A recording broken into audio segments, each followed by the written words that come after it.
All right, what's up, people? Welcome to episode 15 of the Next Man Up Sports Podcast. I am half of the dynamic duo that is Bobby G and Shaka. What up? How y'all doing? Yeah, a lot to get into today.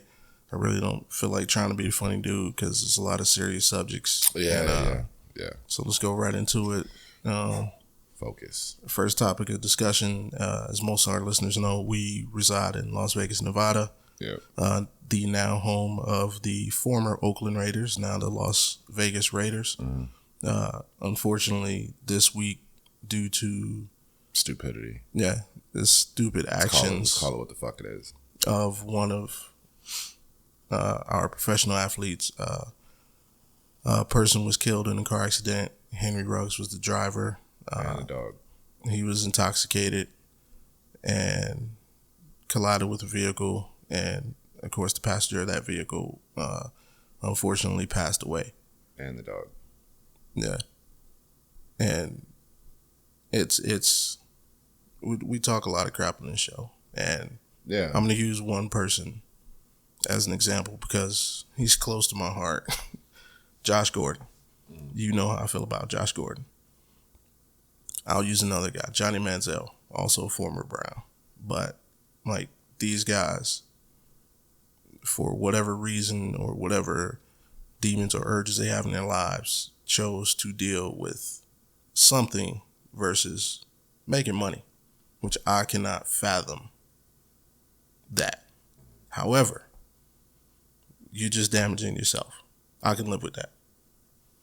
When you decide to do something that can not only put yourself at risk, but put the lives of another human being at risk who had no part in your decision, that's another level of stupidity.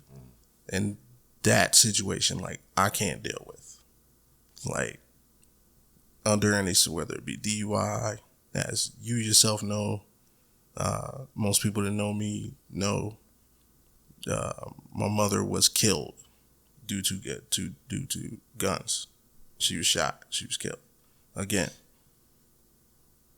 because someone else decided to be stupid, another person, because this person has a family. Yeah.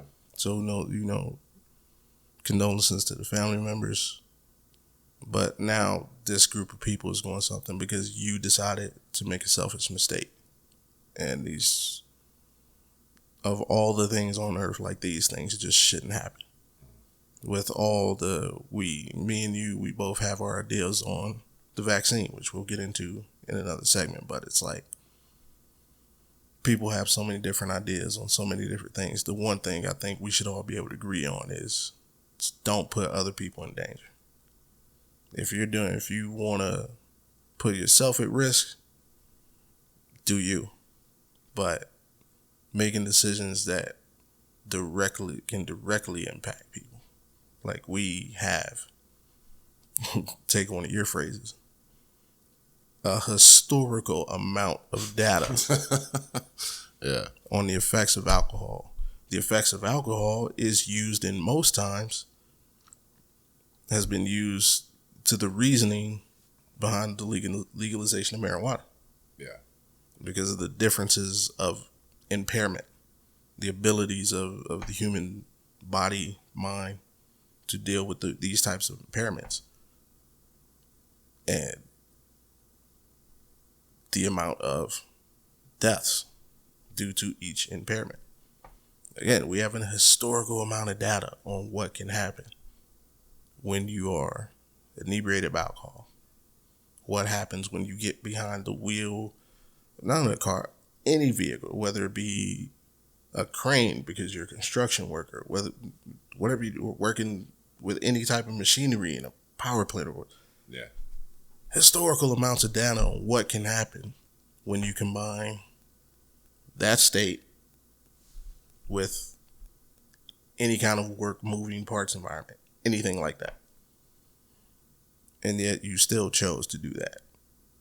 To put, I know it was at 3:30 in the morning, but we live in Vegas.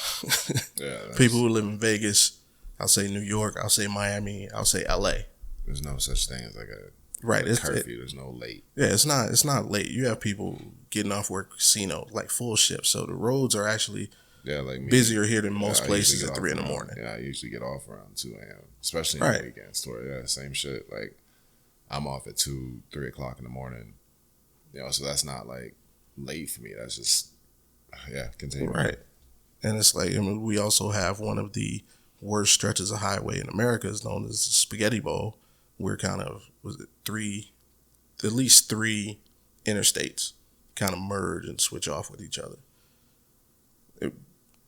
Thank God he wasn't on that, because it could have been way worse. I feel like it's fucking worse that he wasn't, to be 100%. I feel like it's fucking worse because this dude was doing 156 miles an hour on a residential street. On a residential street, you're doing 100. Like, if he was on the freeway, it doesn't make it any better. But the speed makes sense. Like, okay, he's in a Corvette, he's on the freeway, he's intoxicated, he lost track of how fast he was going because there's no traffic and it's a freeway. Right. There's still no excuse you shouldn't be driving a car, but it's like I could understand the speed. Right. You're in a fucking residential area. Yeah. Like, that shit happened up the street from my apartment. Yeah. And I'm like, what are you doing? How do you even get up to 156 miles an hour? Right. And that brings a question, like, without running at least one red light. Yeah. Yeah. Because these lights are seriously off track. Yeah. I wanted you to finish your thought before I went into it. I'm done, because it's like again, it's condolences to the family, and it's just unfortunate. The other thing I had on it is, why is it always us? What you mean? And by that, I'm speaking to my people, man, the black community. Oh, like, why is it always us? Because everything we do is going to get blown out of proportion. This should definitely be blown up. Mm. However, we have this situation. We have the Odell situation, which we'll get into later, but that goes into a whole teammate and camaraderie. We have the Deshaun Watson situation. Mm-hmm. We got, like, the Ben Simmons situation. Like, why is it always us? Well, I mean, when it comes to sports, the answer to that's easy, and that's that in American sports, I think it's 80-85% of the population of professional athletes in this country are black. So it's like that's fair. Our representation in that particular entertainment field is huge. That's fair. I was pissed. I'm still pissed about Henry Ruggs. It has nothing to do with him being on the Vegas Raiders. It has nothing to do with him as an athlete. It has everything to do with, and you've known this knowing me for as long as you have, the crime, the only, like, for me, like, the number one crime that I feel is completely unforgivable no matter what. There's no circumstance. There's no exception whatsoever is rape. I don't give a fuck what there's no excuse. No. Killing somebody, you can find justifications for it. Like self-defense, they're in my house, whatever. You can find justifications to take someone else's life. There's no fucking justification for violating somebody in that way. Right. Right below that, above murder, literally the crime for me that I view as worse than murder is celebrity, athlete, famous, rich people DUIs. Motherfucker, I'm broke and I can afford an Uber. Right. You have millions, tens of millions of dollars that you're getting paid per year. Yeah. And you can't call a fucking cab. It's not even that. The NFL pays for a car service in every especially NFL city. In Las Vegas. No, but even Vegas is bigger than that. Like, Vegas took it a step further because of that fear of that Vegas culture. Yeah. To where they have a literal standby chauffeur driver that has access to all players. That means 24 hours a day, if you are on the Las Vegas Raiders, you can call for a ride. Yeah. And the longest it'll take for them to get to you is like 15 minutes. Yep. No matter where you are in the city, that's what they set it up for their athletes. Like, they have, fuck even calling your own Uber. You have a standby Uber provided to you by the team that's already paying you millions of dollars, and your bitch ass can't take a fucking cab. Yeah. You want to get in a Corvette doing 156 miles an hour, twice the legal limit, and you kill an innocent person and her dog. Someone who's minding her own fucking business. She might have been taking that dog to the dog park or getting ready for her day at work. You slamming her at 127 miles an hour and she's dead, hopefully instantly. Right. Because it's worse if she wasn't, because the car set on fire and she would have burned to death. Like, are you kidding me? This shit makes my blood boil as it does with you. Like, because for me, again, there's no excuse. There's no excuse for you to not be able to get a ride home. There's no excuse to drive drunk if you have that level of money. Because again, if average people, if regular people, if me, you, my friends, everybody else, if we can afford to call an Uber, call a Lyft, whatever, get our way home, call a friend. Motherfucker, call a friend. We can find ways to get walk. God damn it, I've walked home when I was too drunk. And I didn't have money to get an Uber. I never had his problem. I wasn't sitting on a $10 million a year contract talking about I can't afford to get an Uber. Or again, so I walked home. We're in Las Vegas, Nevada. There's literally a hotel on every other block. Bro, get a room. It's just all of it is so frustrating. I'm happy that the Raiders released him. I'm not happy that the situation happened. I'm not happy about any of it. It's just, and I say this without knowing the kid at all. I legitimately hope he does a couple years in prison, because I know I can't hope for more than that, because I know how this justice system works, especially when you have money. I know that he's not going to get the sentence that he deserves, because at the end of the day, I'm like, dude, fuck you. I don't care that you're 22. You killed someone. You took someone else's life that had nothing to do with you. To your point, like somebody minding their own fucking business. Yeah. You come and kill them because you want to be a reckless asshole. And then the video surfaced a year ago from him with a different chick where she was complaining to him in the car, like, you're driving too fast. Right. So this is a fucking pattern with you, you asshole. Right. And now you just fucking killed somebody because of it. No, I hope that if I was a judge, I'd throw the book at that son of a bitch. Like, I don't care that you're 22. And because how old was she? Like, how about we talk about that? You still have your life. You took hers. Right. Like, so welcome to this episode of Next Man Up. It's like, we're upset. If y'all can't tell, we're upset. Like, this is definitely not speaking from a high horse position, because I will say I have done it myself before. I was young, same thing in the Air Force. Mm-hmm. Now, I've told you these stories. Like, I was stationed in Wyoming. Yeah. I wasn't a cop in the military, but I knew a lot of cops. I knew all of the cops that man the front gate. Yeah. When you come in the military installation, for those that don't know, you have to stop at the gate. They check you in. Yeah. It's got a little bit more stringent than post 9/11. I was in pre 9/11. Yeah. Whereas all they did was like look for the sticker on your car that you belong, and they just give you some BS thing. It was the stupidest stuff that they would do. Yeah. But they just I would come in like under the steering wheel, and like get to my house, and like my ex-wife would literally come out to the garage like 11 the next morning, and I'm in the car, one leg out of the car, listening to like Wu-Tang or something, waking me up. Yeah. And man, I'm like, damn, how did I get home? So I'm not speaking from a position of like but at some point in my life, I recognize that it's not healthy for me, and it's definitely what could happen from me doing it. So I stopped doing it. Yeah. This is like, I'm dating myself. This is like 15, 20 years ago. But again, at no point, and this ain't obviously an insult to you or anybody else, at no point in your life were you getting paid $10 million a year. Nah, I wasn't. So even if you were driving drunk, obviously there's millions of people every year, unfortunately, that still rack up DUIs. I met somebody who had so many fucking DUIs, they had the alcohol lock in their car. I didn't even know that shit was real. I saw it on 40-Year-Old Virgin. I thought it was a joke. Because in my head, all of my life, I'm like, that shit can't be real. Because if you're at a point that a judge needs to put something in your car that you have to fucking breathe into for the shit to start, why do you still have the car? Right. So I didn't think those shits were fucking real. Even on the movie, because I just watched it again, it's like a little bullshit green bar. It looks like I thought it was a joke. Yeah. So I met a woman that had one, and I'm like, oh, this is real life. Yeah. And you got to blow in this shit like every stoplight. Why are you even allowed to have a car? Like, why? And if there's even like an ounce, like it doesn't even have to be the legal limit. If there's even a touch of alcohol in your breath, the car won't start. Right. If it's at that point, why are you allowed to drive? You know what I'm saying? They shouldn't even get to that point. If you're at the point of someone wanting to put a fucking alcohol lock, like a breathalyzer in your car, because of DUIs, you should not be driving, because shit like this can happen.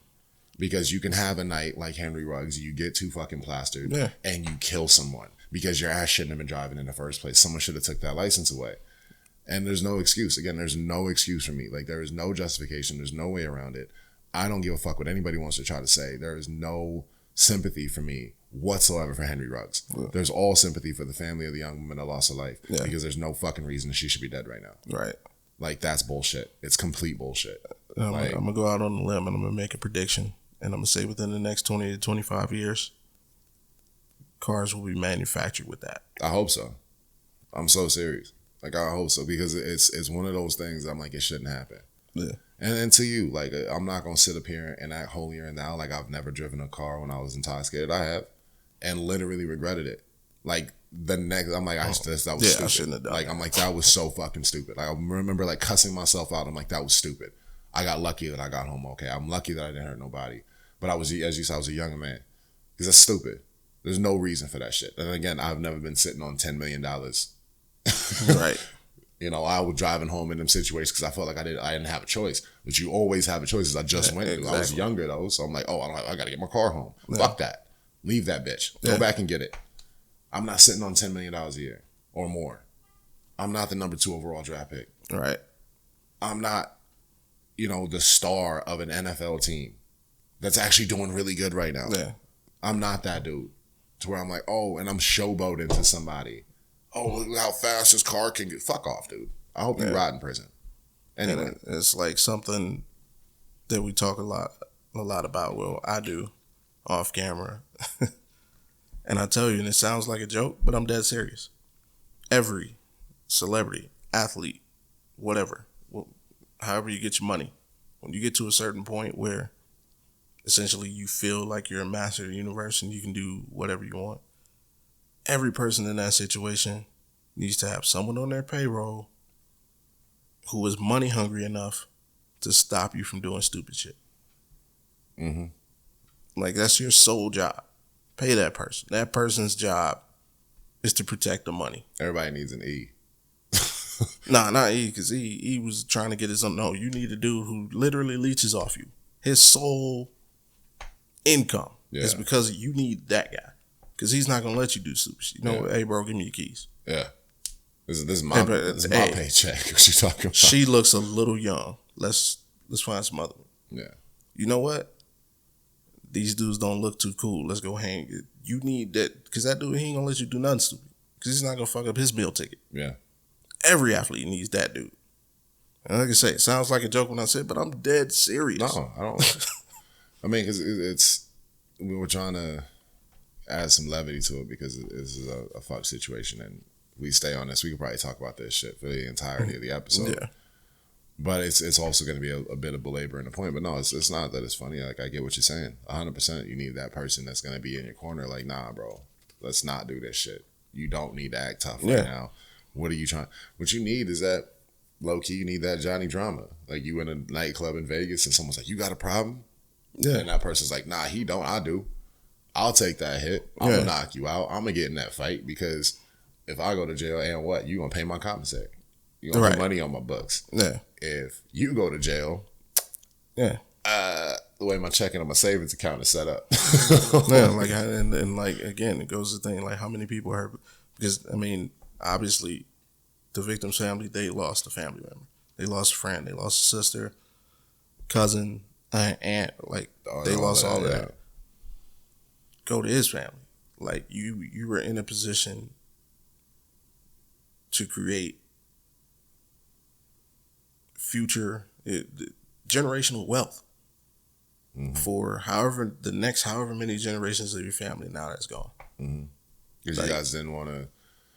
Because that's also that problem with having a star in your family is that nobody wants to tell him what he needs to do. Right. Nobody wants to be that hard person, and that's where. Shout out in 2 parts. One, Kevin Durant's mom. Like the whole "you the real MVP." Because no, if you've ever heard her in an interview, she ain't fucking around. Yeah. Like, no, she wasn't gonna let him do no dumb shit. And then to his credit, I think it was I can't remember who was just saying it recently, but like to LeBron James's credit. Yeah. This is a kid that came into the league 17, 18 years old, hasn't gotten in trouble. You know, he's had his controversies, but they're all directly on the court related. Like, oh, you leaving to go to South Beach kind of shit. Yeah. It's never been LeBron James was with a DUI. LeBron James was with a girl too young. Or LeBron James was out partying in a nightclub and a fight broke out. LeBron James, like none of that, never. Right. Because he got, them dudes in his corner, like, bro, hey. Yeah. And that's our money too. Like, yeah, I'm glad you brought that up. Right. He had a whole camp and it was set up like that. Yeah. Like, the LR-MR thing, it's not... It takes a village to raise a kid. Yeah, it's not an accident. Like, these guys he grew up with. You know what? Recognize, you the man. Okay, when I get to this point, you do this. Yep. When I get to this point, you do that. And now, you put them collectively together, they're running the world right now. Yeah. Rich Paul, Maverick, doing what he's doing in television and Hollywood. LeBron... Being LeBron. However many business interests he has. Rich athlete, Paul. Literally billionaire athlete now. Right. Rich Paul. Basically the best sports agent in the world right now. Yeah. Like, and it's that, man. It's just looking out for each other and making sure we don't do stupid shit. The other part of it is the respect factor. There's a lot of people don't know about LeBron. I'll give a little insight. Mm-hmm. Respect where you at. Like the other reason you never heard about LeBron doing dirt is because the city of Cleveland protected him, bro. It was nice. It was a spy bar. LeBron was there often. You go outside, and this is obviously first contract LeBron, so he had the Hummer that everybody knows about. He got in high school with the Nike tires. You go outside the club, bruh, the jackers is coming. They coming for everybody because they know everybody in the club. They getting radios. They getting rent. They getting whatever. Yeah. Yo, mess with every car in the parking lot. Don't touch that one. Like, because he respected where he was at. Never heard him about disrespecting the fans, disrespecting the city, like anything. And because of that, the boys in the city like looked out for him when he was around town. Yeah. Like, but doing stuff like Rodgers is doing, man, who's now the rest of the team is stuck with a bad stigma. And on top of that, because I do want to transition into some other stuff, but on top of that, I think another part of my frustration is like toward like fuck Ruggs. This, to your point, you've talked about it before often, like getting stigmatized for shit that somebody else wanted to do. The main problem that the city of Las Vegas had for decades trying to get a sports franchise was this fucking fear coming true. Yeah. Was what is going to happen when you put pro athletes with basically a limited amount of money in the city that is designed around temptation. Right. Like what is going to happen? 24-hour party time. And then when some shit like this happens, well, we've only had the fucking Raiders for 2 seasons, and you go off and do this shit on a Tuesday night because this is Vegas, like that shit happens, and it's like now you've made the entire city of Las Vegas look like we're the culprit, like it's our fault that you're a fucking jackass, because there was already that stigma. So it's like, oh, of course it happened in Vegas, of course, even though if this has happened anywhere else, which unfortunately events like this have happened in other cities, that doesn't come with the stigma. We can just focus on the athlete, but because it's Vegas. Now all of us, everybody in Vegas is now having to defend the city like, no, we know that we have a crazy lifestyle, so to speak, but that shit's still not okay for us. Yeah. Like, now you've made the entire city of Las Vegas look bad. You've made the coaching staff look bad. You made your teammates look bad. You've made your family look bad. You've devastated another family. Like, all because of what? You couldn't afford a $40 Uber? Yeah. That's what the fuck it was. Somebody lost their life because you couldn't pay for an Uber with the literally millions of dollars in your bank account. You couldn't pay for an Uber. So was it worth her life? Yeah. Was it worth her fucking life? Your little dumbass thrill ride, you fucking piece of shit. Was it worth her life? It wasn't. The answer to that is always unequivocally no. It wouldn't matter if you were worth $100 billion. I guarantee you to her family it's not worth her life. I guarantee you to her family they'll take any amount of money to have her back. But you snuffed that out because you were stupid, didn't have nobody around you, wanted to joyride at 156 miles an hour while you were twice the legal limit. Right. So, And that like can play tricks on your mind. Yeah. Which goes into Fit Friday. Yeah. Yeah, let's talk it. Let's so that we don't have other people that tune into this potentially make mistakes. It is the weekend. It's the weekend after Halloween. People are going to be going out and doing stuff. We really hope. I know it's been a bit of a dark way to start the episode, but necessary. I hope that y'all go out if you listen to this, if you listen to us, and please, like, be safe. Absolutely. Be smart. There's no excuse to do something that could jeopardize your life or anybody else's. And again, check in with your people, because maybe somebody's struggling with alcohol addiction or drug addiction or whatever else, or just having a bad vice, and they need somebody that, as you say, can step in and be like, no, you need to cut this shit out. You need to stop doing this. Right. So to go along with that, man, let me check in with you and make sure you're not on the verge of doing something stupid. This is the only stupid thing I would do is find Henry Ruggs. But I mean, on a personal level, what was I last? I was 7 and 8. Yeah, I was like seven and a half. I'll say. And I'm still at a 7. Everything else is 8s. Okay. I'm at a 7, and it's in part to the thoughts that creep into my head because of this situation. Yeah. It's not anything personal going on, but it's like things like this happen. They just get you to thinking, yeah. And it gives you a reality check. And it's like, I have a son that drives.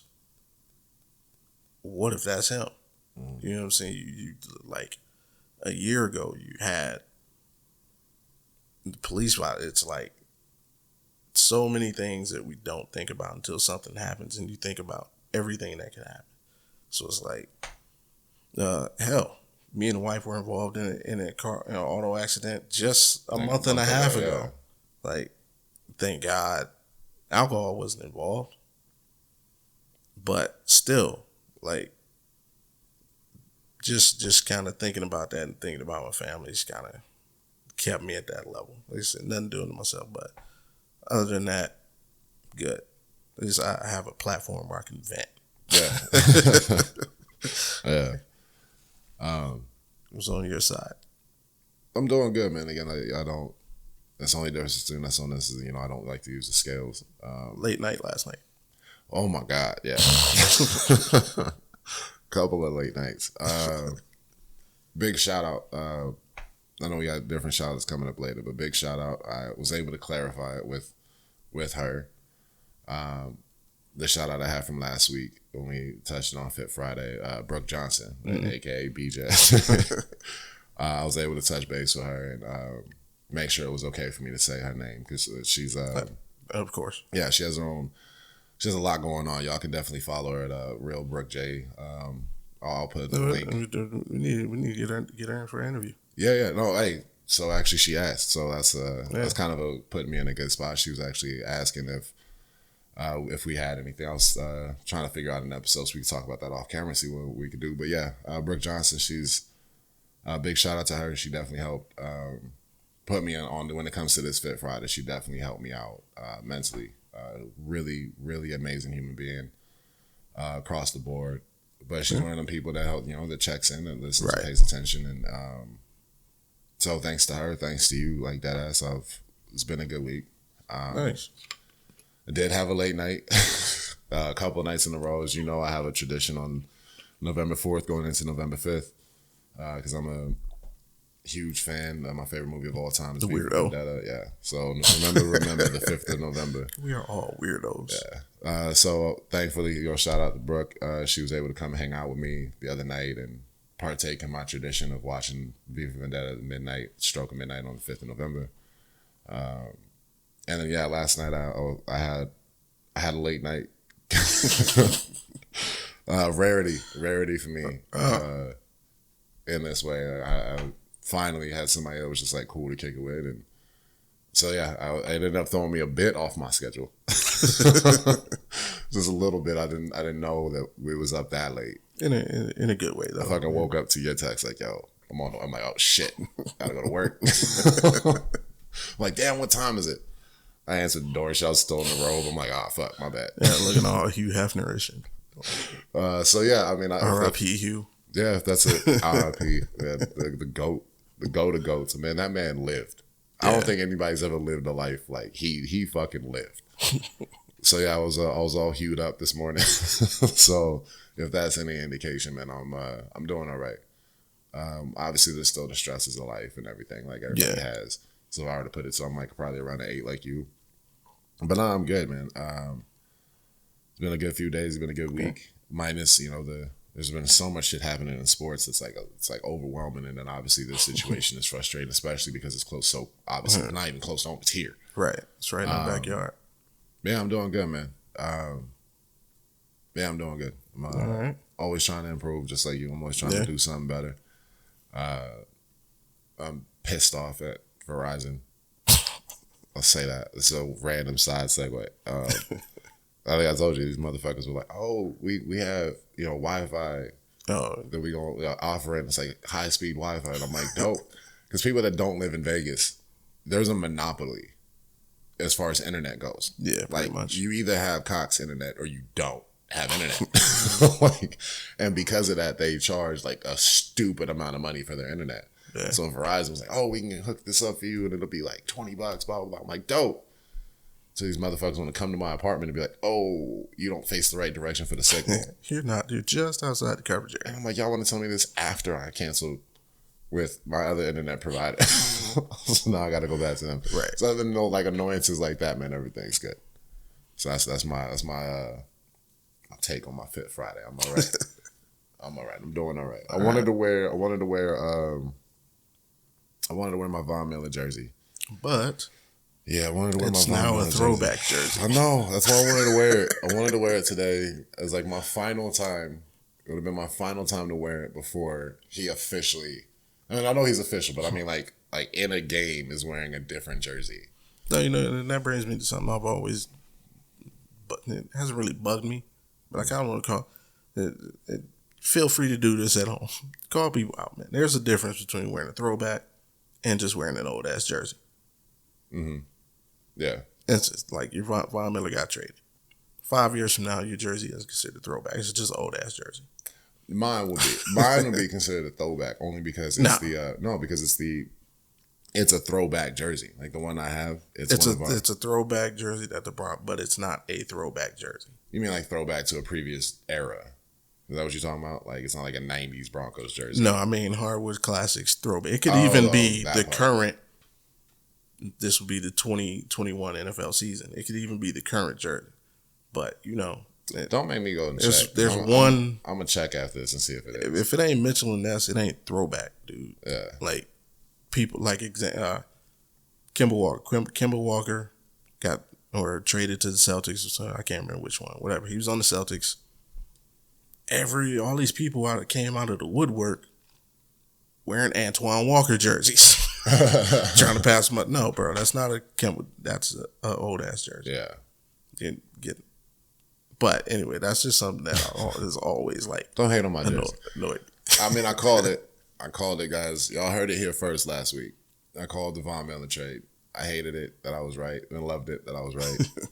I do that shit, man. I was right about the fucking NBA Finals too. I called that shit before the playoffs even started. But so getting into that, man, let's get into the NFL a little bit. We got Aaron Rodgers and Odell. So which one you want to tackle first, man? All puns intended. Let's get A.A. Ron out the way for. Apparently, he's a liar. And taking advice from fucking Joe Rogan. Because everybody should never, the sentence is intentionally bad. Everybody should never take medical advice from Joe Rogan. Like, if that's who you're gonna, and you said this shit publicly, that you've been having discussions with Joe Rogan, as if it's fucking Dr. Fauci. Like, what the fuck, dude? It's not like you were talking to some expert. You're talking to Joe fucking Rogan. But like, are you kidding me? Oh, yeah. A-Rod. You done fucked up A-Rod. But just to directly, whether you say lie or exaggerated the truth, Do you like my mom? But it's a lie. Yeah. You knew the hell you was doing. It's a lie. You lied. It's like, oh shit, I got a perfect one. Before you get into it, I got to keep this thought. It's like you've seen Forgetting Sarah Marshall, right? Yeah. Where he's talking about, he's like, oh yeah, I'm going on tour. It's going to be like a multi-city tour, whatever. And she's like, you didn't tell me that you were going on tour. He's like, well, I've also not told you I've got genital herpes because it's not inflamed at the moment. It's like, dude, what the fuck? Like, that's you, to your point. Like, you know what you're doing. Like, yeah, Russell Brand is awesome. You did. That was my best impersonation of his voice too. I'm like, it's not like, yeah, Aaron Rodgers. You know what you're doing. Yeah. It's like that shit. Like, oh, yeah, you're just not going to disclose I have herpes. It's not the same as being like, I don't have an STD. You know what I'm saying? It's like, I don't have that one. Like, do you have gonorrhea? No. Not telling me that you have something else does not mean that you're in the clear, bro. Like, do you think he should be suspended? Fuck, because that's a big conversation. No, I don't. I don't at all. And that's where I might be a twist on a fucking heel for some people. No, I don't. I don't think Aaron Rodgers should be penalized at all, apart from what he's already going through. Because as we talked about, the NFL put out very clear protocols and very clear, consequences of what would happen if you chose to not be vaccinated. And as we've talked about, obviously I am, you're not. I believe in that it is your choice. If you want to put yourself in a public sphere, that's where we had a debate about it differently. But for him, it's like, no, he's going through what the NFL already put out. I don't believe there should be extra shit on top of it. I feel like he should just go through what was agreed upon. He was doing it the way he wanted to do it according to the NFL guidelines. Unfortunately for him, he tested positive. Now he's on the 10-day quarantine. Yeah, he's gonna miss a game, and he's gonna be fined for that game. So I'm like, I don't feel like there should be added punishment because he was not truthful with the media. So long as he was above board with the NFL, which according to everything that I've read, he was above board. Even though I know that the NFLPA is gonna have an investigation into it now, but so long as he was above board with the Packers and with the NFL as far as following their mandates for an unvaccinated player, no, I don't think that he should be punished more. But that's what's in question. Yeah. Because their mandates are, if you are unvaccinated, then you must wear a face covering in all dealings with the media. Aaron Rodgers never wears a face mask when he does his post-game interviews. Yeah, okay, I did see something about that. You're also supposed to So that's what's triggering the investigation. Right, you're also supposed to wear your face covering anytime you're not actively on the field. So whenever they're on defense, this does not include when they're on offense and they call a timeout, he goes to silent.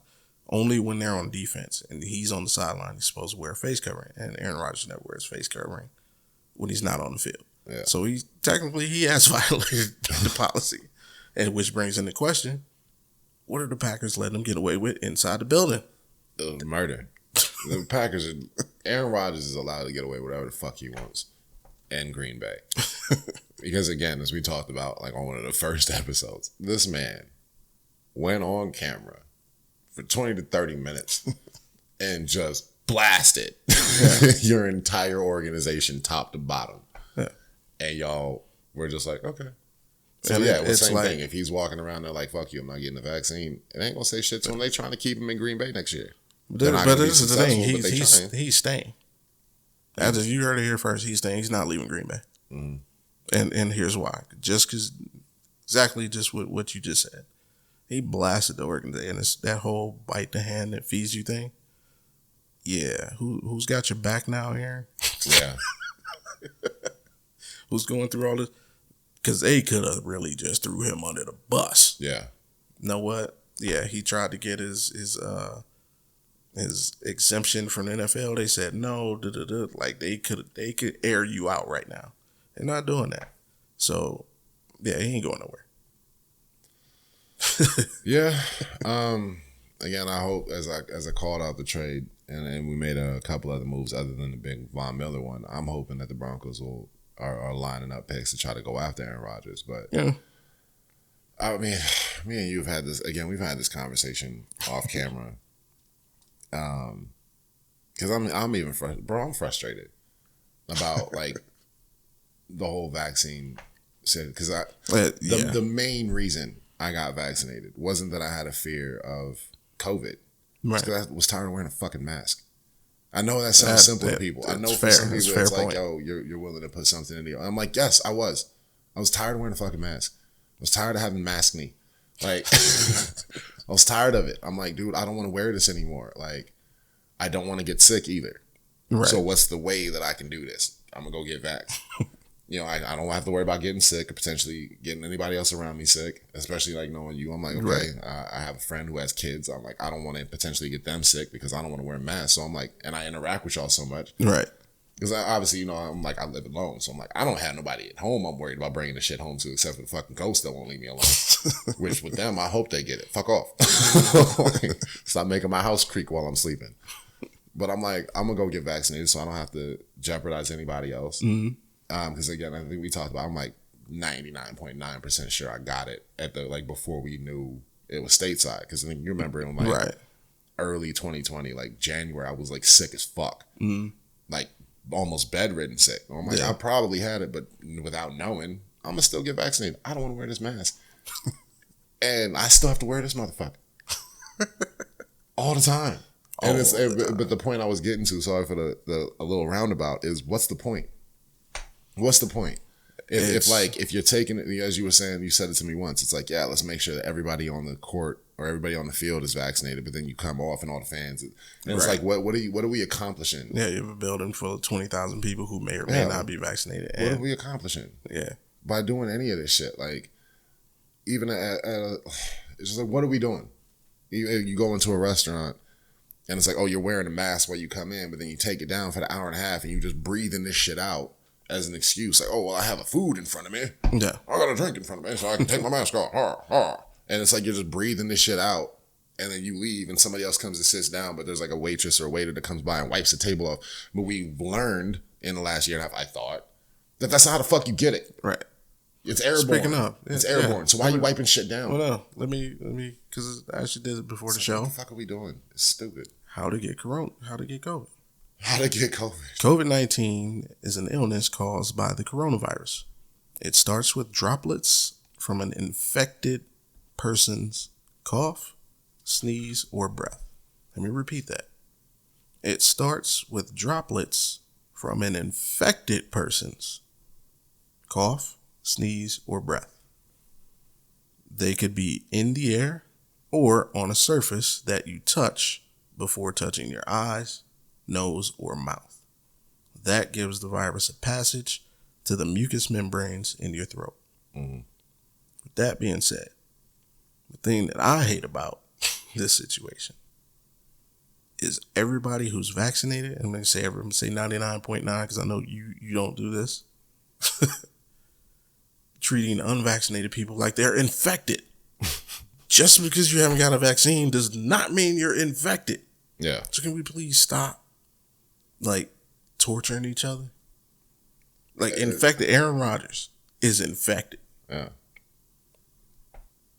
2 weeks ago, he was not infected. I have no issue with him behaving however he was behaving. He got infected, okay, now there's stuff you do. But it's like our thought when something happens. Happened with HIV. Happened with bird flu, mad cow. Anytime something comes up, it's like you're either cured or you're infected or you're a zombie. Yeah. There's no in between. Yeah. And it's so idiotic to me. And I think I've said this before, especially to you. The way my stance on all of this shit right now, and I'm sure this will evolve with time, so y'all can at me for this or mark this down and take it out of context if you want later. I don't give a shit because I'll fucking argue with anybody, you know that. It's like, at this point of the pandemic, at this point where we're almost 2 years into it, which is still fucking insane to think about, but we're, pushing 2 years into it, but that there's readily available vaccines. Yeah. I don't think there should be mass mandates, period. Like, at this point, I feel like it should be viewed like the flu. Because if you don't want to get vaccinated, if you want to take the risk of potentially dying from this shit, just like you are taking that risk when it comes to the flu, which was the original COVID, so to speak, that's your fucking choice. I've never had a flu shot, by example. I've never had a flu shot in my life because I'm not worried about the flu. And I'm not saying that like it can't hit me, is that I know I can fight it off. Like I have enough immunities to it. What I'm fucking worried about is some shit I don't know, which is like COVID or something I can't really control because you were there. I'm susceptible to getting pneumonia. That shit I worry about. Yeah. I don't give a fuck about the flu. But if I were to die from the flu, I wouldn't want you or anybody else to be upset about it because that's my fucking choice. I chose not to protect myself against this thing because I didn't think it was a threat to my life. I feel like it should be the same with COVID now. You have options to protect yourself. And I feel like masks should be completely optional. If you still want to wear a mask, even if you're unvaccinated in a public space, that should be your choice. Right. But if you're unvaxxed or vaccinated, you shouldn't have to wear a mask for the exact same fucking reason. Because there's enough shit now to protect you from if you're worried about other people spreading it to you, go get the vaccine. Yeah. Go protect yourself. You know, if you're worried about getting AIDS, put a condom on. Stop raw dogging people. Right. I think we're just worried about the wrong thing. Yeah. Everybody's worried about vaxxed or unvaxxed. No, are you sick or not? Yeah, like protect yourself. Like at all times, protect yourself. It's like stop worrying about other people. Stop trying to dictate to other people what to do. Stop like I'm hating that in Vegas, in Nevada, that we're having to wait until COVID rates drop enough for a consistent enough time for these fucking masks to go away. Fuck you. I'm tired of waiting for other people. Let them die. And I'm not saying it in a fucked up way. I'm saying if they don't want to take the steps necessary, whether that's if they want to remain unvaccinated and protect themselves accordingly, right, or if they want to go get vaccinated, if they don't want to take either of those steps, fuck them. Natural selection. Bye. Yeah. Like if you don't want to wear a mask, you don't want to protect yourself, you don't want to wash your hands, you don't want to stay away from people, you don't want to get the vaccine, if you don't want to do anything possible to protect yourself, you just leave then. Yeah. Like why should I need to continue to protect you from you? That's not my fucking job. I need to protect me. And I did that. With you, obviously, it's like you'll take the precautions. You'll wear the mask. You'll wash your hands. You'll double mask. I've seen you do. With me, I'm like, fuck that. I'll just get vaccinated. We're taking the steps. And the other thing. For everybody else, if you don't want to do it, fuck you then. Go ahead. And the other thing. But it shouldn't be mandated. Yeah. Like it shouldn't be, to what you're saying, it shouldn't be this vax versus unvax. Like everything in this country, and it's so annoying, like for the last 13, 14 years, has been so like divided, so like either or. Right. Like everybody's the enemy. Either you're vaccinated or you're like, why does it fucking matter? Yeah. It's a personal choice. But if you're gonna be Aaron Rodgers, don't fucking lie about it. Yeah, exactly. Be a Cole Beasley. Cole Beasley been up front the whole time. Like, bro, fuck you. This is what I'm doing. Like it doesn't equal sick. That's just my whole thing. Unvaxxed doesn't equal sick. It doesn't mean that you're automatically sick. Like it's same like you brought up the flu. Like say we get, hey yo, let's go to this party. Day of the party comes. Yo, you ready? Hey man, I'm sick. I think I got the flu. The weather. Right. Yeah. 3 days before when you were feeling well, you can't call me and be like, yo, I'm gonna have the flu. Yeah. Because you don't know until it hits. Just because you're vaccinated, like it does, like you're sick or not. I like that. I like get tested. Yeah, the sick and not sick get tested. I like right. that. That's the only way. So the other point that you brought up, a horrible stigma that permeated for decades, was that just because you were gay meant you had AIDS or HIV. To where like the entire LGBTQ community, it was like viewed like all of you are infected with AIDS. Exactly. It's like no. Just because no, that's not how it works. Like, just because I'm gay doesn't mean I automatically have HIV. Yeah. Same thing. Just because I'm unvaccinated doesn't automatically mean I have COVID. Or just because, like, it's agreeing with you. Like, I'm so tired of everything being so like either or. And for those listening in, welcome to apparently the Next Man Up health lifestyle podcast, CDC edition. I don't think we've talked about sports almost at all. We're like an hour deep, but that's good though because these are important topics and that's what we want to be talking to y'all about. So not rushing through, but because of Aaron Rodgers on my nerves. A-Rod, how do you have like you crush it with your John Wick fucking Halloween costume, but then you John Wick wouldn't get COVID. I'm sorry. Man. John Wick would kill COVID. No, John Wick was dealing with a lot of bodily fluids in his. He would kill it off. He had double tap COVID. He was letting dogs lick his face and man. John Wick is COVID. He's death incarnate. Death on a leash. All right, we gotta let's talk one more news story. Because it'll segue us into the NFL properly, as far as like, not just talking about. Because obviously the first two topics are both still NFL. We got a dumbass wide receiver and a dumbass quarterback. And now let's talk about a wide receiver who's not a dumbass, but just put in a bad situation, like something that didn't work out. I'm gonna go dumbass. You can. That's your team. Just didn't seem to work out from jump. The Odell Beckham being released from the Cleveland Browns. This past Friday. So they're still working on the details. The earliest he can hit the waiver wire is Tuesday. Monday. Now he can hit. Like if they work it out today, he can hit it Monday. But he won't be able to play until next week. So correct. What they're trying to do is they're trying to get the money right so that they're converting his full salary into part of a signing bonus to bring down the money that somebody would have to spend to claim him off. Yeah, because right now waivers team he has a 8 mil. 7. Yeah, I was about to say 7.2, some shit like that they'd have to team would have to be willing to pick up, and there's not a lot of teams, especially after the trade deadline, that have that cap space. Right, so they're trying to just take a couple mil off of that so that someone will pay the rest. Mm-hmm. Makes sense from a business standpoint. But like I said, it just didn't work from jump.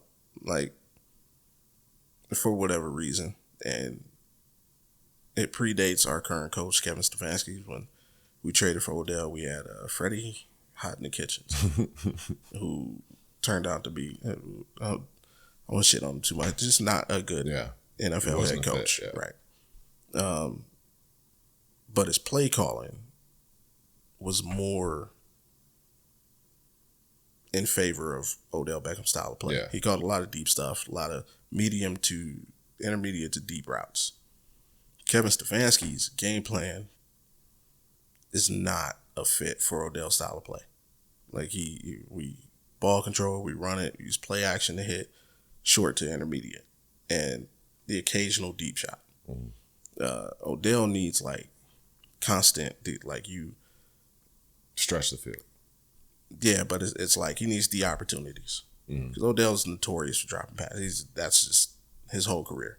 He'll make a spectacular catch, but he'll drop like 2 or 3. Like you're like, bro, you have the greatest hands on the planet. How'd you drop that? Yeah. So he needs volume in those attempts, and that's just not our style of play right now. So where do you see him going? Like where do you see the Odell Beckham fitting? Like what team or list of teams? Since obviously, regardless of anything else, he's done with the Browns. Where would you like to see him go? Like where do you think he would benefit the most? He would benefit them or benefit him? Both. It would benefit him. Where do you think? Because he'll more or less be, in all likelihood, a free agent. He needs to be alone. Some capacity. He needs to be alone. So what team do you think would fit him? Like what team do you think should go after him right now? The Saints. Okay. To replace a lot of people in the short term. Yeah, the Saints. But they don't have the cap. They'd have to. They'd have to do some stuff. They actually tried to trade. We were in discussions with them, and they couldn't. Yeah, they have like less than $1 million in fucking cap space. We couldn't work it out. They were working on trade with the Saints. Couldn't work it out. I think the Rams called us, but I don't like him there. Again, I think he needs to be alone because, and this is where I say I'm gonna go dumbass. Odell Beckham, because of stuff that came out. Odell Beckham asked to be traded in the offseason, which told me everything I need to know about you right now. You say you just want to win. Coming off of a season where you missed half the season, team went to the playoffs, won a playoff game, took KC to the wire. Yeah. Coming into this season, I think everybody in the sports world knew we would be, if not a Super Bowl favorite, we would be in the conversation. Yeah. Going into the season. But all you want to do is win. You're on a team. You're literally on the best team you've ever been on in your career. But you want to be traded. Like that let me know everything I need to know about Odell Beckham right now. Like bro, you want to get your numbers back up. Yeah. Understandable. You any kind of conversation, if you listen to him do interviews, he uses words like legendary. I think for me, greatest. Like you just want to get your numbers back up. I think for me, if that is the motivation, I 100% agree with him because unlike the NBA, the NFL is your contract is so heavily based on performance. Whereas in the NBA, like if you're Kevin Durant, like the notorious asshole always has a problem wherever he's playing. If you're Kevin Durant, it's like, oh, I got this $40 million a year contract. Mm-hmm. You're getting that $40 mil, period. Even if you miss the whole season right. with an injury, like Klay Thompson's missed 2 seasons, he hasn't missed a paycheck. Has not. Why is that boy still smiling on social media? Because he ain't missed a paycheck in 2 years. And he's paid well. Whereas with Odell, it's like I'm paid based on my catches. I'm based on my salary increases on my catches, my yardage, my touchdowns. If I'm not getting that volume, I'm not getting paid. Because even right now, like that's the whole thing, is like he has no more guaranteed money on his salary. So the rest of what he would make this year, he has to literally earn by getting catches. So him being like, agreeing with you, he shouldn't use words like, oh, I want to win when you're on a winning team. Yeah. But yeah, definitely you need to just say what you need. Say what you are. I need the ball. Yeah, I need the ball. Like, target me. I would use this example. If I was him, I'd be in Baker Mayfield's face every day at practice. I don't give a fuck what scheme we're running. You better throw me the ball. On that play action, I better be the one you throwing the fucking ball to. Period. But see, I would use this person example. Fuck Jarvis. It's gonna be perfect example. Fuck Jarvis. Like if I was Odell, fuck Jarvis. Perfect example. Because if I was, keep your example. Because even with you, we was on the same team, and my numbers are suffering. I'd be fuck Bobby. You better throw me the goddamn ball. I'm gonna fuck you up. I don't care what Bobby doing. Give me the ball. I need my money too. If you do your job good enough, if you do your job for the team you're on good enough, like, you're gonna get paid because that team needs certain things. The person I'm gonna use as an example, Adam Thielen. Mm-hmm. Adam Thielen, who plays in the exact same kind of system that Odell plays in. I've never heard Adam Thielen speak. Yeah, I was about to say, I'm like, I don't even know what he sounds like. Right. But Adam Thielen played with Stephon Diggs. Stephon Diggs got passes. When Adam Thielen was catching more than Diggs, everybody remembers last year when Diggs went to the media, give me the ball. Thielen say anything? Nope, did his job. Mm-hmm. Stephon Diggs got shipped out.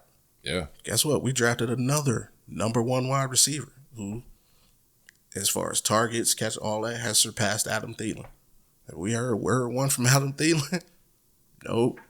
Does his job. Yeah. And he does his job so well that it seems like we need that guy on the roster. So no matter what we do, because Justin Jefferson's a superstar, he's going to be a superstar in this league. Stephon Diggs obviously a superstar in this league. Guess who keeps getting paid and has a consistent job also? Adam Thielen. Because he just shut the hell up. I'm going to do my job. Need me to run block? Got you, coach. How do you think Dalvin Cook breaks those long runs? Because the receivers got to be on the outside block. Yeah. It's like, dude, if you do your job, your money's going to take care of itself, because your value, when the way you're speaking, I completely get what you're speaking on. That you're trying to build your value for other teams. Yeah. So again, what do you really care about? Build your value where you at, and you won't have to worry about it. Either that, or even to your point, like the Stephon Diggs shit, declare it. Like, no, it's not a matter of me being on a winning team. I need the fucking ball. Right. So yeah, the Vikings were like, all right, we'll ship you we'll out get you the ball this season, and then he went over to the Bills, and he's in a system where he's the number 1, and everybody knows it, and he's happy there. Yeah. And it's a winning team, and it's like, cool. So Odell, it's like, yo, just fucking say it. Yeah. Like, yo, it ain't about winning. It's that I want the ball. I need these numbers. I know I can perform at a certain level, given the opportunity. So where do you think he should go? Now that he's going to be free, so to speak, where do you think that he should go? Yeah, I think the Saints are perfect, because just the Saints. He needs to be by himself. You staying with the Saints? Yeah, because he did all this fantastic stuff with the Giants. Honestly, he was the only guy. Even with the Saints though, who's throwing on the ball? There's no Drew Brees, and Jameis Winston's out for the year. Not that he'd be a fucking good person. I mean, but he's gonna get 10 to 15 targets a game, which is what he wants. Yeah, especially because Michael Thomas is out. Yeah. So I was having a conversation the past couple of days with a friend of mine about what the Raiders should do with Henry Ruggs being out. Yeah. I honestly, me and him were having this conversation the day before everything happened. It was when the Rams let go of Deshaun Jackson. Yeah. Sorry, Deshaun Jackson. And his first thought, he hit me up. He was like, yo, you think the Raiders should go after Deshaun Jackson? And I'm like, yeah. That'd be a good fit. You know, Derek Carr could use the extra target. Yeah. And he's basically the same type of player. Yeah, and then Henry Ruggs, kill somebody, and now it's like you're without two key parts of your wide receiving core. I'm like, the Raiders should go after Odell more so than Deshaun Jackson, but I think that they'll sign Deshaun Jackson if they do. Shout out my man Jimmy because he called it. It's easier. I think it's easier because you don't have to. There's not that huge salary. Yeah. I think his salary was already paid up by the Rams. It was only like $2 million, whereas you're gonna have to eat $7.5 to $8 million to pick up Odell. But the longevity factor is why if I was the Raiders, I'd target Odell because you're only gonna get Deshaun Jackson for like this season. I mean, the man's 36. Like, he's obviously not getting younger. He's losing that speed with every day. Like, the speed that's kept him in the league all this time. Yeah, he's a bad man. He's still fast as a motherfucker, but he's losing the step. I'd go for Odell. I just don't think that he'd choose Vegas. I don't think that's a big enough market. Kind of going to what you're saying. I feel like he misses that limelight. He's here every other weekend anyway. Yeah, he is. He's here. He's here right now. He's going to the fight tonight. I told you I partied with that dude when he was still with the Giants like a few years ago. I say a few years ago. It was like 2016. Yeah, he's always out here. So fuck it. Yeah, maybe Odell needs to come to Vegas. Yeah, I'm gonna take that back. He's not here. The fight is in New York, so he's probably in New York. Which fight are you talking about? Canelo? Usman. Oh, Usman. Oh, UFC. Yeah. Oh, because Canelo's fighting this weekend too. Yeah. But that's out here. I mean, we could have takes on those, but I don't really give a shit. I think Usman's gonna beat Colby Covington for those fight fans. Second time they fought, and first time he like mopped him up. Yeah. And Canelo's Canelo. Yeah, Canelo's gonna win. He doesn't have a challenger yet. I know Usman was talking some shit about hoping that he could get a boxing bout with Canelo. I'm like, bro, you don't want those fucking problems. I'm like, if these boys in the UFC don't start learning, bro, it's a whole different ball game. Yeah. Both ways. But it's like, that's why you don't see boxers trying to get in the UFC. They know. Yeah. You ain't. Yeah, Mayweather joked about it after he whooped McGregor's ass. He was never serious. Ain't no boxer getting in the octagon. That's why they laugh at you motherfuckers wanting to get in the ring with them. Yeah. It's like, bro, when we saw the Conor McGregor fight where it's like, when you can't do them hammer fists, you can't throw elbows, you can't grab my legs, you gonna get that face tagged the fuck up. And it's a different kind of condition. Yeah. I'm just gonna stand here, pop, pop, pop. I'm like, dude, Usman talking about you want to get in the ring with Canelo. Bro. No, you fucking don't. Yeah. Like, period. And Canelo's still very much in his prime. Yeah, people who do box for a living don't want to see Canelo. Yeah, that's the reason that nobody, like, there's not even hype around Canelo's title defense tonight, is because it's like he's going to mop you. Like, Canelo needs to, again, maybe boost up a fucking weight class. But that's the thing. He has to keep boosting because he's just, once Mayweather left, I feel like we talked about it. I'm like, Canelo's going to be the face of boxing. Yeah. So I thought. I didn't know that. I didn't know fucking Tyson Fury, the Gypsy King, is gonna come out and steal the hearts and souls and minds of everybody, myself included. I fucking love that dude. Like, he's a character. He is a character. Yeah. Oh my god, he's hilarious. But other than that, it's gonna be Canelo. I'm like, Usman, you ain't trying to get in the ring with Canelo, bro. Yeah. I got 50 pounds on Canelo, and I would hesitate. I'd fuck him up, but I know I wouldn't get out of there unscathed. In a boxing match or a street fight? Either. I'm like, I don't know. I think I'd have to go with a street fight. I'm fucking him up 100%. Like a street fight, I'm just gonna snatch that little redheaded fuck and beat the shit out of him. A boxing match, again, I got 50 pounds in reach on him. That's why I'm like, I'd have a better than 50-50 shot at beating him. Just because. 50-50? Yeah, I give it 60-40 that I could take Canelo right now. How many rounds? Fuck.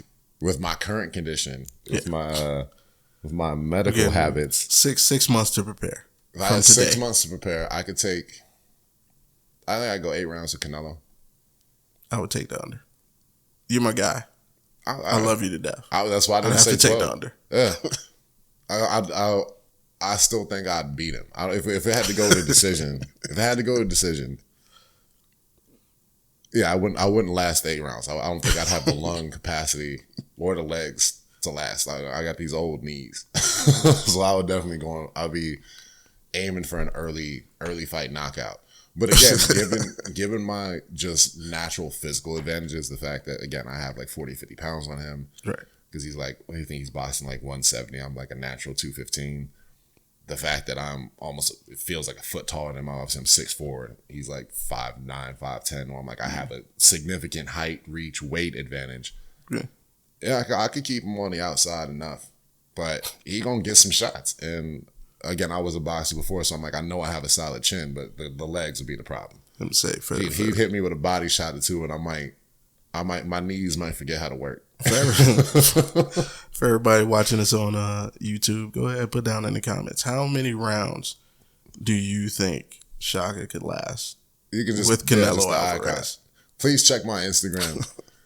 For those of you that are listening in, I don't even know how to say it. It's at king. As a matter of fact, yeah, those listening on Spotify and Amazon as well. Go ahead. Go look at my Instagram. Look at me when I was in shape, because I used to be a boxer. Y'all can see me sexy and shit. I'm still in shape, I'm not in my prime anymore. I'm in my fucking 30s, man. I'm old, fuck you. But I could back then, give me Canelo.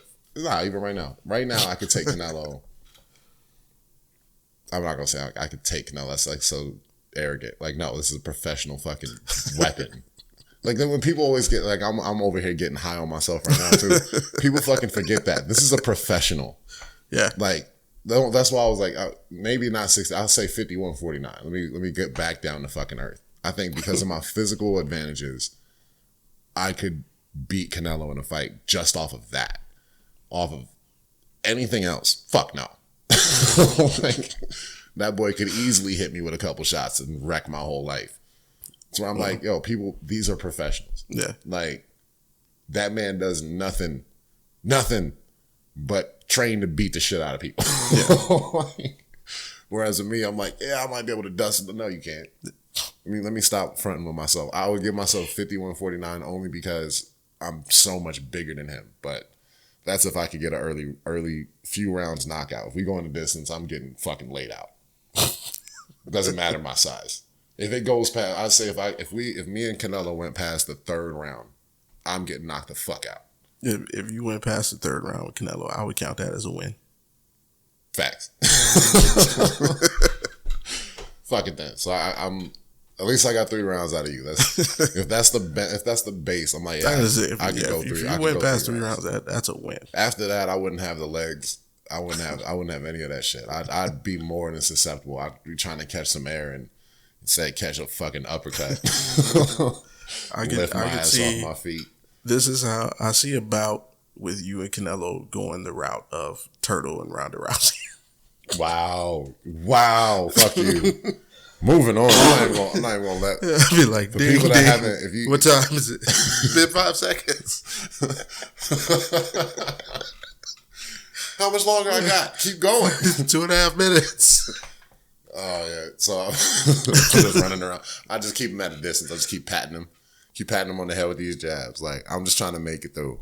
We can start fighting after the third round, because then I'll do a win, right? Bullshit. That's a win. But all right. So we got it's all the way late. We usually do this at the beginning. We're gonna do it now. Who's your next man up of the week for the past week? My next man up of the week for this week it's you know what? I'm just gonna do it the right way. It's gotta be Mike White. Mike White. White. Backup QB for the New York Jets, who is creating a quarterback controversy. Even though he got hurt. Yeah. Unfortunate, but even when he went down, he was 7-11 for 95 yards and a touchdown. Out of nowhere. Is there going to be a quarterback controversy next year in New York? No. I agree with that. I'll dead that now. I agree. No. Only because of the semantics, though. Only because if Zach Wilson was a 2nd or 3rd round pick, yes, absolutely. But he's the number 2 pick overall. In the draft. Yeah. There's no quarterback controversy unless the Jets, because there's a precedent with Josh Rosen, Cardinals, took him at 9 and moved off of him in 1 year to draft Kyler Murray. So there's that precedent out there. But at worst, I think there will be a competition. I think that it'll be good for him. I think Zach Wilson needs there to be a competition. Yeah. I don't think he'll lose it. I think that he's a far superior quarterback to I'm off the Jets, me hoping that they'd be better. I'm not willing to throw away Zach Wilson yet. I'm still going to believe in this kid for at least another season. I mean, if you cut off all the games that Zach Wilson played and just count the last 2, you're absolutely right. They are exciting. This motherfucker. They have been exciting. So you're going with Mr. White. Yeah, I mean, he next man up. balled out against the Bengals, pulled out that dub, which a lot of people didn't see coming. Shit, me either. And it's fair to say, if he doesn't get injured, they probably beat the Colts. Because even with him going out, it was 35-30 the final of that game. So the way he started out, if they're playing, yeah, they probably pull that out too. So it was 7-7 when he went down, and then the Colts were up like 42-10 because he went out. So yeah, it was close before that because it was like the Colts opened it up in the second half. Yeah, with him being gone. Yeah. So yeah, Jonathan Taylor's a savage. Yeah, you've been calling it all year. You've been saying it from I think day one. That's why you like the Colts. Is Jonathan Taylor? He put up 172 yards. That's what I hate. He was at 178. He had 18 carries for 178, and then they called a bad running play, and he got tackled for a 6-yard loss. And then they're like, okay, let's pull him out of the game. So he finished with 172. And I'm like, fuck. If I was him, I'd be like, fuck you. Give me them 6 yards back. Right. Like, God damn it. So shout out to Mr. White from the Jets. Yeah. My next man up is I'm going to struggle pronouncing his name. Tua Tagovailoa. No. That's how you say it. Definitely never, ever going to be Tua. It's Alex Anthopoulos. All right. I'm hoping I'm saying that right. Alex Anthopoulos is my next man up. He's the Atlanta Braves GM. Okay. Why is he my next man? Obviously, the Atlanta Braves just won the World Series. Big shout out to them. Congrats to Atlanta Braves. It's only the second title in Atlanta City history, and both of their titles have been thanks to the fucking baseball team. 95 Braves and now the 2021 Braves. But shout out to their GM, Alex, because he pulled off arguably the trade of the fucking year, maybe the trade of the decade across sports. He managed to get Jorge Solaire at the trade deadline 30 minutes before the trade deadline. 30 minutes. Literally, they made the call at 45 minutes before the trade deadline. For those who don't know, who aren't big baseball fans, Jorge Solaire is a stud. He just won the World Series MVP for the Braves, but he was having a down season. The last minute, Alex managed to pull off a trade. He got Jorge Solaire, despite the fact he was having a bad season, and that literally turned around the Braves' whole season. They ended up going on a winning streak after that point that got them into the playoffs, and then Jorge Solaire managed to rocket out 3 massive home runs. I think each one was like above 450 feet in distance. When it won the World Series MVP, obviously they won the World Series. He was the key part of that. He was the key part of changing their whole series, being Jorge Solaire. So shout out to the GM pulling that shit off literally at the fucking last minute. All right. And getting the guy that ended up being the fucking MVP. Like, not obviously of the league, but like MVP of the one that matters. Like, because I love Shohei Ohtani. He was going to get MVP for the AL, but he ain't in the fucking playoffs. So it doesn't matter. So hey, he ended up pulling off a trade for the MVP of the series that mattered. And if he hadn't done it, we wouldn't be talking about the Braves right now. Facts. So shout out to a good GM move. We always give a lot of credit to the players, as we should, as rightful. But for somebody seeing talent, seeing a guy that is usually an all-star but having a really bad season and being like, yo, I can get him on the cheap. And then it turning out that well. Like, oh, shit. Now we don't want not a Super Bowl, a World Series, and he's the MVP. So shout out to the GM for making good GM moves. Big facts, big facts. So that's my next man up, and then we gonna move into real quick some NBA, not NBA games. We gonna talk about that in a minute. Yeah, the games of the week. I think that we should. Obviously, we already prefaced it a little bit with the Browns and the Bengals. Obviously, you got Baker. Is he gonna play? Baker's playing. He's playing. He's playing for sure now. So you got Baker without Odell. Going up against Cincinnati. Yeah, ironically, it was against the Bengals last year where Odell tore his ACL. And that kind of vaulted our offense. Like, that game was the game we came from behind and beat them. Baker threw the go-ahead touchdown, 10 seconds left to DPJ. But in that game, he was, I think, 0 for 5 with an interception. Odell got hurt, and then he completed 22 straight passes, including 5 touchdowns. As soon as Odell was out of the game. Not saying he's better without Odell than with, but I will say something happens. I think that mentally I to him. think that he's better without him. And I kind of touched on this when we did our power rankings earlier.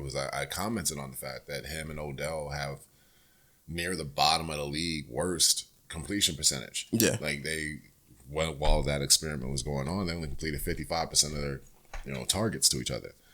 So, and again, Baker's always looked better. Unfortunately, when Odell wasn't there, I feel like Baker plays better without that pressure. Like the pressure of a superstar wide receiver being like, I need the ball, instead of him having to think during a play, is Odell open? Yeah. He's just like, who's open? Right. And that, for people that don't, like, that's such a huge difference. Instead of you trying to find someone and that throwing you out of rhythm, instead Baker's coming out just looking like, okay, what's happening? So I think it'll be a good thing for Baker that Odell's not in the system. I don't know if it'll be good for the Browns. But again, I mean, you guys were better, unfortunately, with him on the sideline, both last year and this season. So when situations like this happen, all kinds of stuff that nobody knew starts to come out of the woodwork. Yeah. 2 things came out that I didn't know. And of the 5 receivers on our roster, percentage of routes, what's the stat? The percentage of routes run to get open. Basically, when you run a route, do you get open?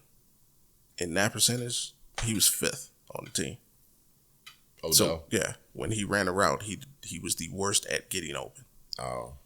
Second, apparently, every time he ran a route, it wasn't always the route he was supposed to run.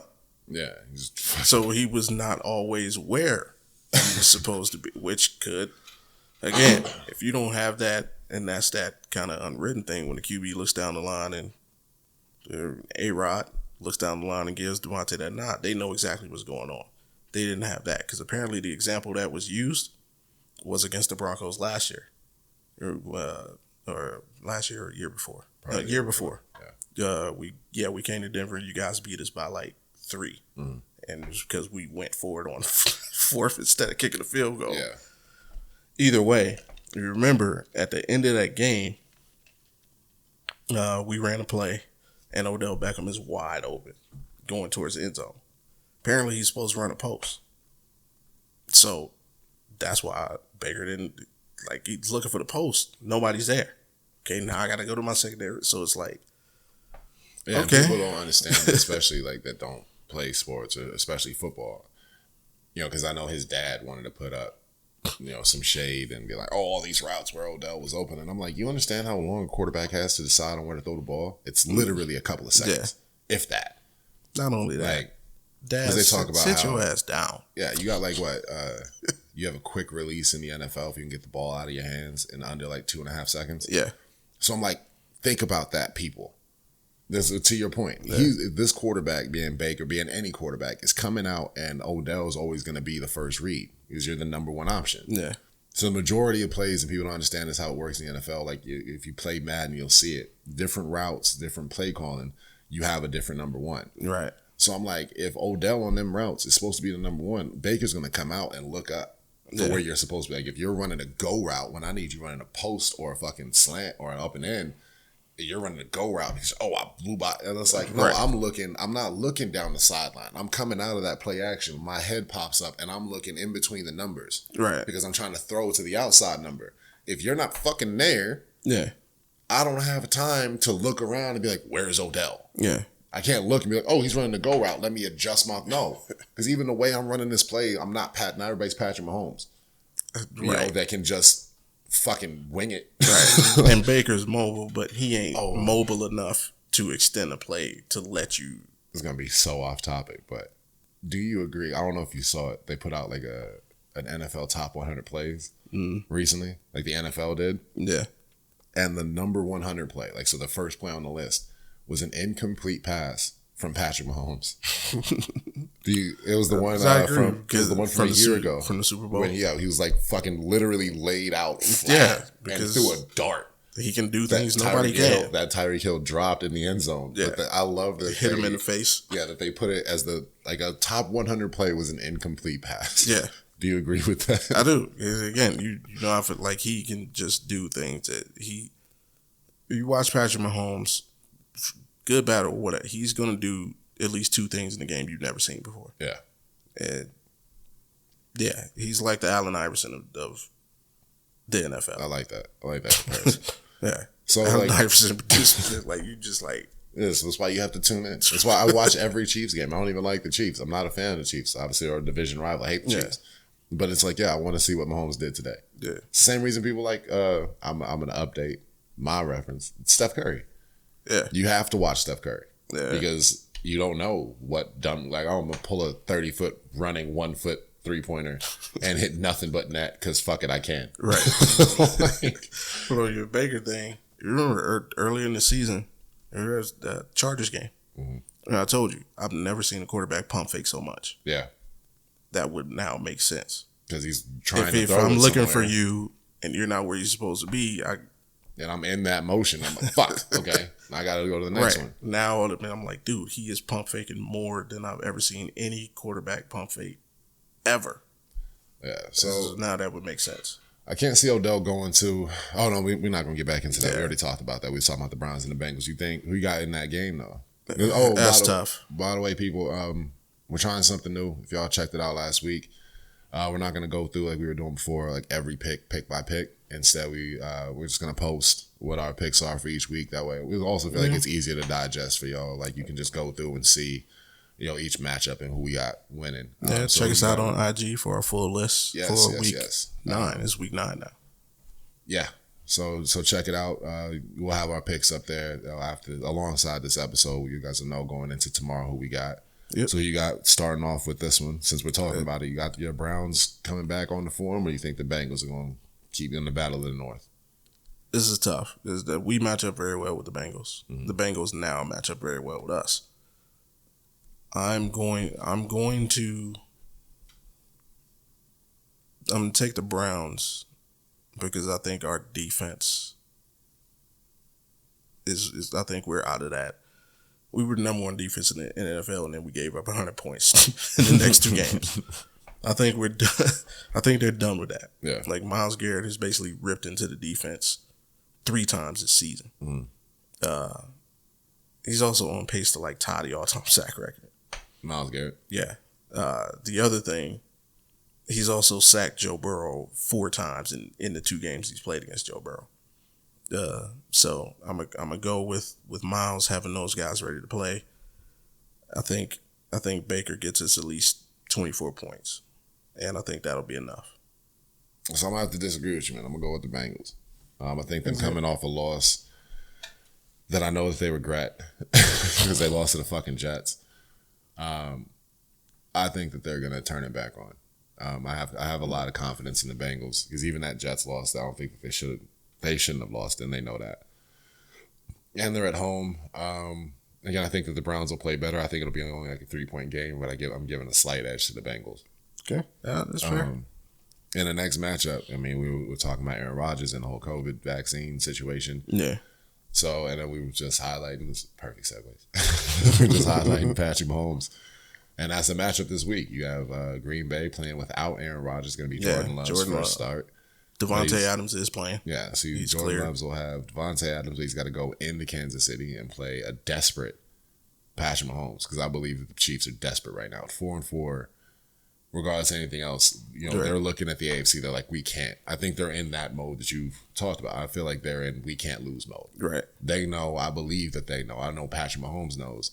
They probably are allowed one more loss this season to make the playoffs. Yeah. Like, they can't make it in, not in the AFC as it's going right now, with 6 losses.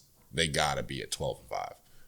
So do you think that they pick up that 5th loss against Jordan Love of the Packers, or do you think he gets a really fucking rough introduction to the NFL? Because they're in Kansas City. No and no. No and no. No, I don't think the Chiefs, I'll pick the Chiefs to win. Mm. No, I don't think Jordan Love's going to look. I think he's going to start terrible. That's why I think Chiefs win the game. I think he'll have a rough first quarter. Quarters 2 through 4. I think he's going to get some trade offers in the offseason because I don't think Aaron Rodgers is leaving now. Yeah. I think he's gonna look like Jimmy G. Oh, okay. For the Patriots. Yeah. He's the new Jimmy G. He's a young quarterback with NFL experience. People can work with. The Chiefs' defense is not fantastic, but I think they're gonna come at him first quarter. It's gonna be new to him. It's first start, but I think he'll calm down second quarter. I think it'll be a close game. I can see it being like 38-31.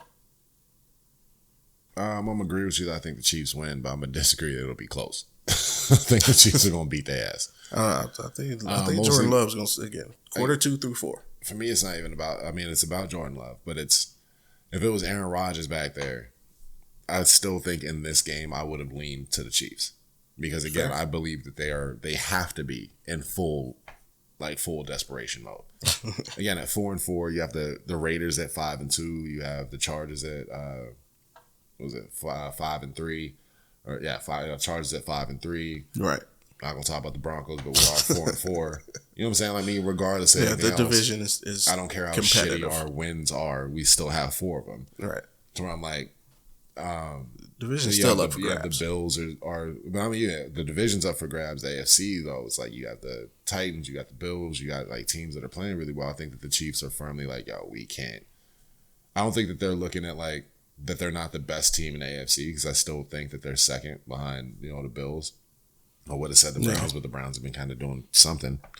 They're in the same position as us. But I think the Chiefs are looking at it like we have to make the playoffs.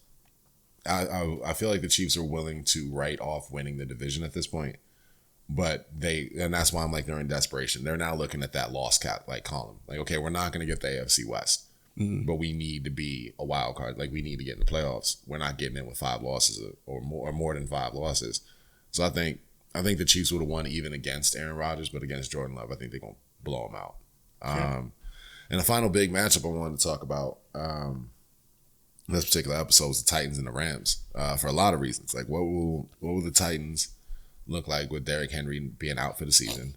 So it's like, because that was their offense, was Derrick Henry. So that's like, taking Steph Curry or LeBron James out of what do you do now? What are the Titans without Derrick Henry? Right.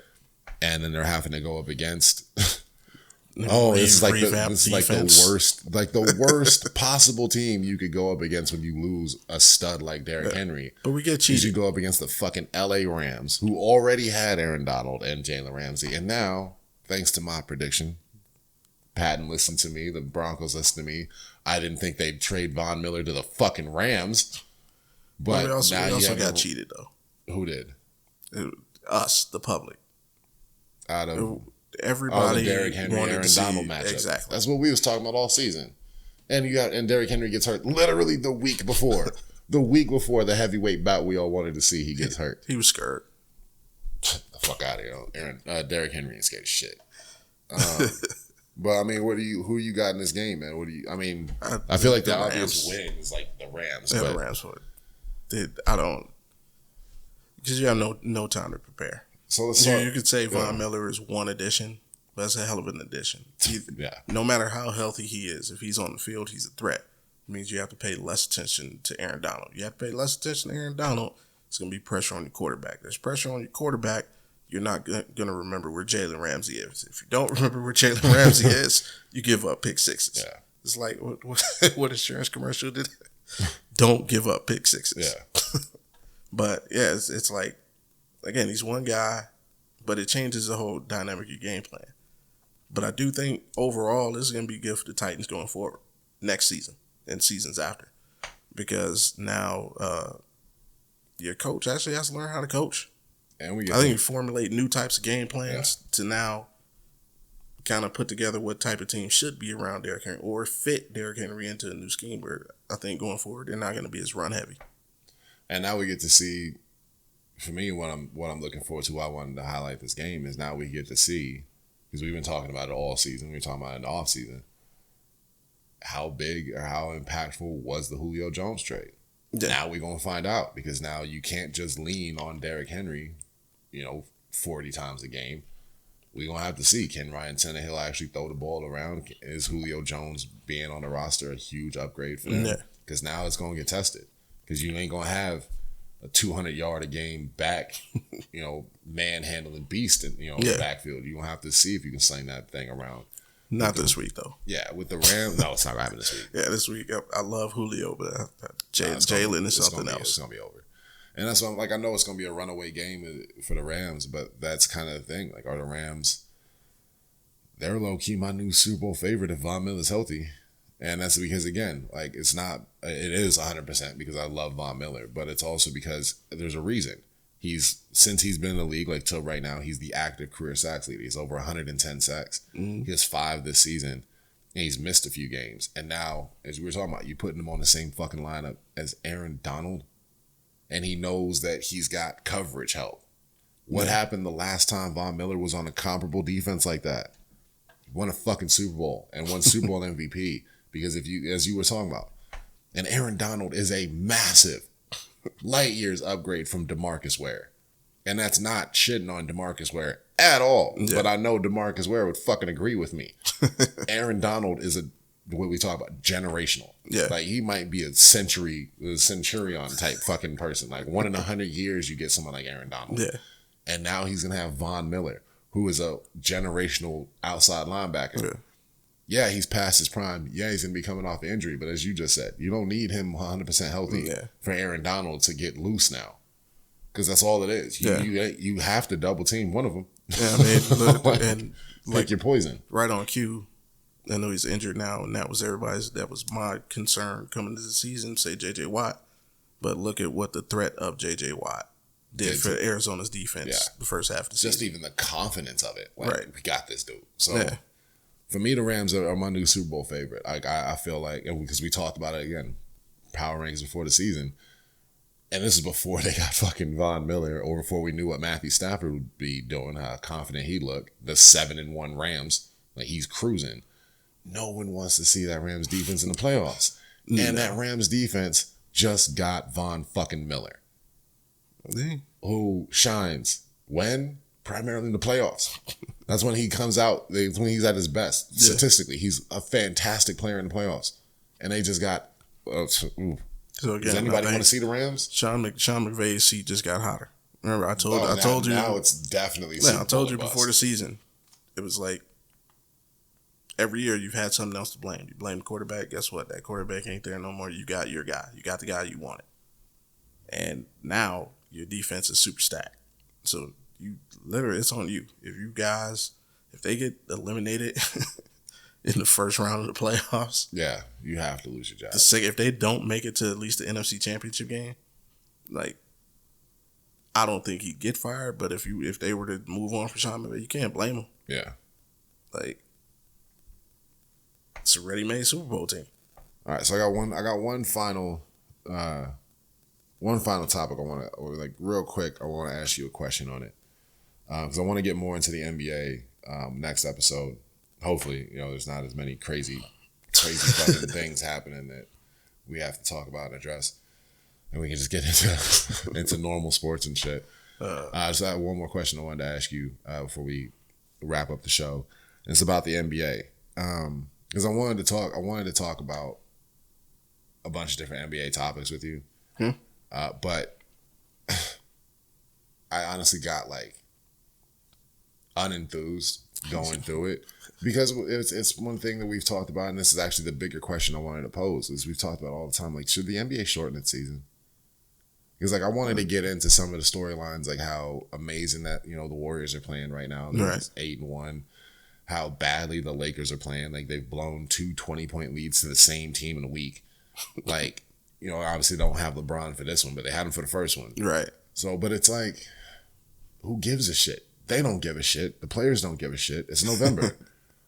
You know what I'm saying? Like, we know that. We've been NBA fans our whole lives. Like, we know that even the fucking players, the load management that we talk about. You don't have load management in the NFL. Yeah. Well, we're going to sit there. I mean, maybe late in the season, once you already know, our playoff can't change, then we'll give you some rest. But the NBA, they're doing the shit in November, December, January. And it's like, because their playoffs ain't until April.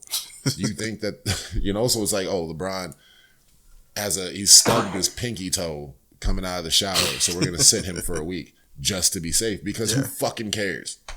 Do you think Because that's when I was trying to find storylines to talk about with the NBA. I kept getting disheartened because I'm like, who gives a shit right now? Right. The Warriors are 8-1. They could easily go on a slide. If Steph Curry gets hurt, though, that might be all the games they win this year.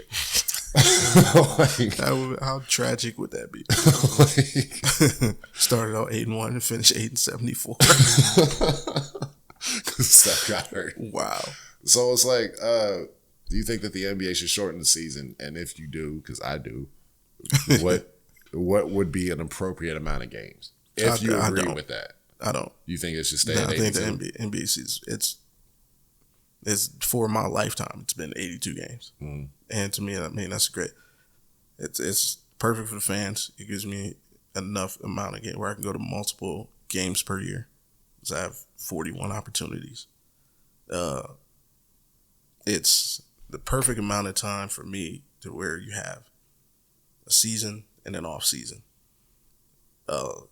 Long enough of an off season that you miss the game, short enough that the season's starting again. Okay. It's not like baseball. You don't get it for people who like baseball. You don't get a chance to miss baseball. Yeah, there's never. The World Series just ended. They're gonna have winter meetings in a week. Trades are gonna go down, and then spring training starts in February. Like, yeah, they might as well just eliminate the World Series and just play baseball year round. Just have a running season. I think baseball's season is obnoxiously too long. Yeah, but basketball is it's the perfect amount of time for what it is. It's not the contact sport that football is, so it doesn't require that much rest, even though Greg Popovich has convinced everybody otherwise. But it's just as new. I think all this stuff will pass. I'd like to see the NBA knock off 20 games. It's about a month. I'd like to see the NBA not start until like mid-November. Because again, it's like, one, it would create that sense of urgency that I love in football. Like, that's why I'm such a huge football fan, both American football and international football, like soccer. Like, there's such a sense of urgency, especially in American football from the outset. Like, every game matters. Same thing with college football. Every game matters. Same with college basketball. Every game matters. The NBA, it's like, gives a fuck till the All-Star break. It's like every NBA team is like, we want to be decent going into the All-Star break. As long as we're around 500, we're good. And then we'll push from late February through to April. Why not just cut out those 20 games that nobody gives a fuck about at the beginning of the season? Like right now, like just cut them out. Like the 20 games that you don't sit LeBron James on the bench to get rest, or the 20 games that you don't sit Steph Curry, or like just fucking cut that shit. Like, not even for a longer offseason, just give them a bigger break, create more urgency, start the season where it's like it's only going from December through May. But here's where, because, if you look at football, does that September through February? That's 5 months. Why is the NBA so fucking long? Yeah, but where I would go with the urgency. And glad you used that word. It's urgency. Like, let's think about like when was there a disconnect between the season and the urgency to be good? What do you mean? Like, right now we kind of know what teams are going to be. Yeah.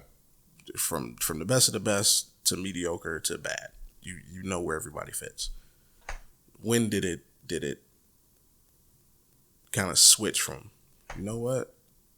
There could be like 6 or 7 surprise teams. There could be there's this team that could actually go from worst to first. When did that change? The super teams. Okay. Creation of the super teams. I think that's coming to an end. You think it's because of Giannis? To a lesser degree, yeah. I mean, because like everything goes in cycles, especially NBA wise. In the 80s, what do we have? You had games that were like 135 to 130, and then we hit the 80s where defense was thing. You had games that were 59 to 58. Yeah, you'd be lucky if you hit 90. Right. You see, that's come back. We had, I talk about this all the time. I think Michael Jordan ruined basketball. Why? Because he made it cool to score 30 points and not give a shit about your teammates. We're all the next generation. Hilton by Hilton. Contactless arrival means. All right, commercial break. But no paid. Yeah. What happened? We're not promoting that. You had a generation of guys, Kobe Bryant, Allen Iverson, who idolized Michael Jordan, who wanted to score 30 points no matter what and give a shit about the teammates. Then comes LeBron James, who's more balanced, well-rounded. What happened? You had a generation of guys come up after that who wanted to be well-rounded. Russell Westbrook, I want to get tripped up, I want to do this and that. Hell, even KD is taking on the bigger point forward role. Right. Yeah. So, same thing with the way teams were structured. If you look at the great Boston teams from the 80s, Showtime Lakers teams were kind of going in that structure. To the way the Bulls, let's get two really good guys and a good supporting cast and see if we can work. So, and then Greg Popovich. I've got veteran players. You know what? Let me rest these guys up so that we're ready for the playoffs. He won 5 championships doing that. So everybody's, you know what? Let's do that. To Golden State. We're going to shoot 83 pointers a game. We're going to make 45 of them. Yeah. Because we don't think you can make 46 of them. Right. They won championships.